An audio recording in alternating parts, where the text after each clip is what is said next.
амал жакшылык иштерде дайым болуу. Аз болсо дагы жакшылык ишти дайым улантып аткарып жүрүү. Өзү жакшылык ишти, сооптуу ишти көп кылуу эмес, сооптуу ишти дайым кылуу, аз болсо дагы. Мына ушул нерсе Аллах Таалага жагат. Пайгамбар саллаллаху алейхи вассалам айткан: "Ахаббул а'мали илаллахи адвамуха ва ин қалла" деген.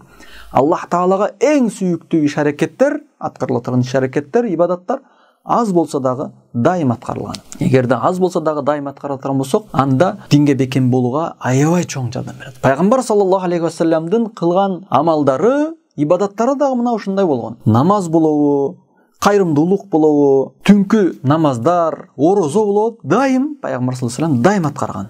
Көп эмес, бирок дайым улантылган. Мына ошондуктан ар бир айда 3 күн орозо, күн сайын 5 вакыт намаздан сырткары, кечки намаздардан, түнкү намаздан 2 рекет нафил намаз, кайрымдуулукка эч болбодугунда аз кандай 5-10 сомдон болсо дагы мына ушундай кайрымдуулук кылып, жакшылык иштерди аз-аздан аткарган болсок, көп эмес, аз-аздан дайым аткарган болсок, мына ушул бизге жардам берет динге бекем болуубузга, ыйманыбызды күчөтүүгө, жалкоолуктан арылууга.